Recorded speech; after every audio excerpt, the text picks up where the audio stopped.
Hello everyone, welcome और welcome back to my channel. जैसे कि आप सबको पता है कि आरआरबी पीओ और क्लर्क की वैकेंसी आई हुई है। हम उसी के बारे में अपनी वीडियोस में बात कर रहे हैं कि कैसे हम आरआरबी के पेपर को क्लियर कर सकते हैं। आज हमारा टॉपिक है कि हम आरआरबी पीओ और क्लर्क में जो सब्जेक्ट है क्वांटिटेटिव एप्टीट्यूड यानी कि क्वांट, उसमें 30+ स्कोर कैसे कर सकते हैं।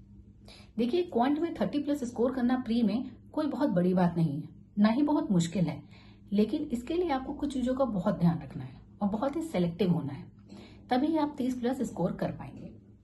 ठीक है, मैं आपको बताऊंगी कि आपको किस टॉपिक से कितना अटेम्प्ट करना है ताकि 30+ स्कोर आए। लेकिन उससे पहले मैं आपको कुछ बेसिक चीजें बताना चाहूंगी क्वांट से रिलेटेड, ताकि आपकी स्पीड बढ़ सके। अगर आपकी स्पीड और एक्यूरेसी है तभी आपका पेपर क्लियर होगा। ठीक है, तो इसमें सबसे पहले जो हमें ध्यान रखना है कि हमें tables, squares, cubes, percentage to fraction, ये हमें याद होने चाहिए, जितना भी आप याद कर पाए। अगर आपको टेबल्स याद हैं, स्क्वायर्स आते हैं, क्यूब्स आते हैं, तो आपको पेपर करने में ज्यादा कठिनाई नहीं होगी, आपको सब चीजें याद होंगी।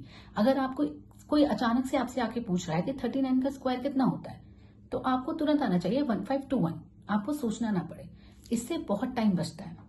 यकीन मानिए, जब मैं पेपर दे रही थी, मैं तैयारी कर रही थी, मैं भी वीडियो देखती थी, तो मुझे ऐसा लगता था कि अगर मुझे नहीं भी आता है 39 का स्क्वायर तो क्या हुआ, मैं वहां पे इंटू करके देख लूंगी, हो जाएगा।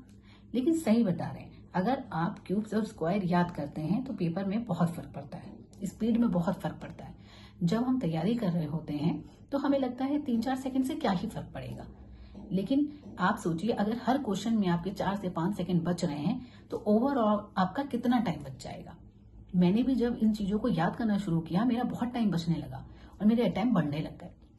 तो ये चीज हमारी है, हमें ये चीज याद करनी ही करनी है, squares, cubes, tables, percentage to fraction. ठीक है, इसके बाद अब हम जानेंगे कि हमें कैसे, किस क्वेश्चन को किस टॉपिक से कैसे अटेम्प्ट करना है। ठीक, आपको देखिए पता है कि क्वांट में सिंप्लीफिकेशन, अप्रोक्सीमेशन आता है। मान लीजिए जितने भी नंबर आप उसमें मैक्सिमम अटेम्प्ट कर पा रहे हैं, मैं तो चाहूंगी आप पूरे अटेम्प्ट करें। तो सिंप्लीफिकेशन अप्रोक्सीमेशन में ज्यादा टाइम नहीं लगता, इजी होता है। अगर आपको क्यूब्स वगैरह, स्क्वायर्स, ये सब अच्छे से आता है, टेबल्स अच्छे से आती हैं, तो आप बहुत जल्दी इसको अटेम्प्ट कर लेंगे।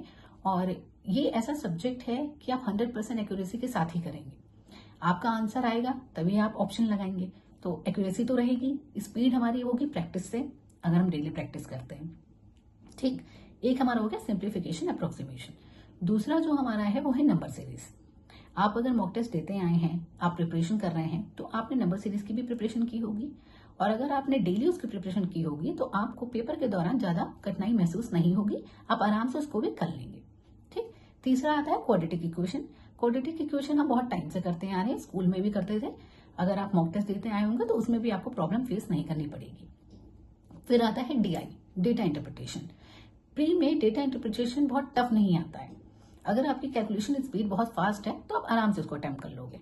ठीक है, तो आप समझ लीजिए 20+ स्कोर तो आप यहीं से ला सकते हो, आराम से क्लियर कर लोगे कि 20+ स्कोर आपके इन्हीं टॉपिक से आ जाएंगे। ठीक, और लाने के लिए आपको क्या करना है, तो आपको पता है अर्थमेटिक आता है क्वांट में, तो अर्थमेटिक में आपको सेलेक्टिव होना बहुत जरूरी है। आपको सब कुछ अटेम्प्ट नहीं करना है। कई बच्चों के कुछ टॉपिक अच्छे होते हैं, कई बच्चों को कुछ टॉपिक नहीं समझ में आते हैं, तो आपको सब कुछ अटेम्प्ट नहीं करना है। मेनली जो अर्थमेटिक में ज्यादातर आप क्वेश्चंस अटेम्प्ट करो, मेरे अकॉर्डिंग वो percentage, profit loss, simple interest, compound interest, time and work, age, partnership, इन सब से करो। इसमें भी जिस तरह से मैंने बोला, तो शुरुआत के जो 4-5 है वो ज्यादा इंपॉर्टेंट है, लास्ट के 2 फिर आप प्रैक्टिस पे है, जिसकी प्रैक्टिस जितनी है उस हिसाब से अटेम्प्ट करें। ठीक, तो ये हो गए शुरुआत के जो वो 20+ थे वो हो गए, 10 आप यहां से कर लोगे। इसके ऊपर 1-2 क्वेश्चन आप और प्रैक्टिस करते हो अगर अर्थमेटिक में, तो आप 1-2 क्वेश्चन और जा सकते हो, तो 30+ आपका आराम से आ जाएगा। ठीक है, तो क्वांट में ऐसी कोई दिक्कत नहीं है कि आप 30+ स्कोर नहीं कर सकते हो, आप आराम से कर सकते हो।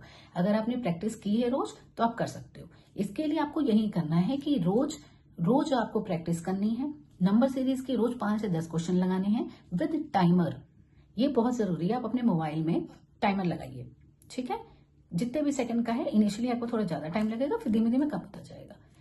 तो 5 क्वेश्चन आपने सोल्व कर लिए simplification, 5 number series, 5 quadratic, 1 DI कर ली या 2 डीआई कर ली विद इन टाइम, ठीक, धीमे धीमे धीमे वो टाइम कम होता रहेगा अगर आप टाइमर के साथ कर रहे हो।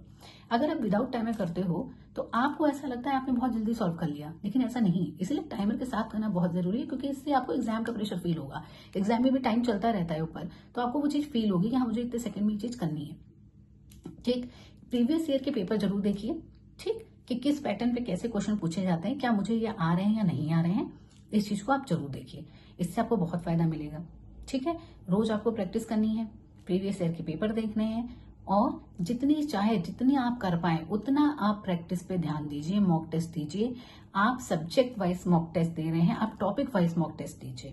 क्वांट में अगर किसी बच्चे को सिंप्लीफिकेशन में दिक्कत हो रही है तो आप टॉपिक वाइज उसी का मॉक टेस्ट दो, ठीक, फिर आप नेक्स्ट टॉपिक का मॉक टेस्ट दो, उसके बाद आप कंबाइंड बड़ा मॉक टेस्ट दो, अगर आपको पूरा फुल मॉक टेस्ट करने में दिक्कत हो रही है तो। ठीक है, तो ऐसे करके आप क्वांट में आराम से 30+ ला सकते हो। ठीक है, मेरे भी नंबर क्वांट में रीजनिंग में बहुत अच्छे आए थे, तो मैं इसीलिए आपको अपने पर्सनल एक्सपीरियंस से ये चीज शेयर कर रही हूँ। आपको क्वांट में कौन सा टॉपिक सबसे ज्यादा डिफिकल्ट लगता है मुझे कमेंट सेक्शन में जरूर बताइएगा, और मुझे जरूर सजेस्ट करिएगा कि आप और क्या इस वीडियो में देखना चाहते हैं, और आप क्या चाहते हैं मैं आपके लिए वीडियो बनाऊं। आगे आने वाले वीडियोस में आप देखेंगे कि मैं रीजनिंग, जीए, इंग्लिश, कंप्यूटर सबकी सिलेक्टेड एक चीज बताऊंगी कि हाँ कितने कितने टॉपिक्स में क्या आपको अटेम्प्ट करना है, कितने टाइम में करना है, सबकी स्ट्रेटेजी बताऊंगी।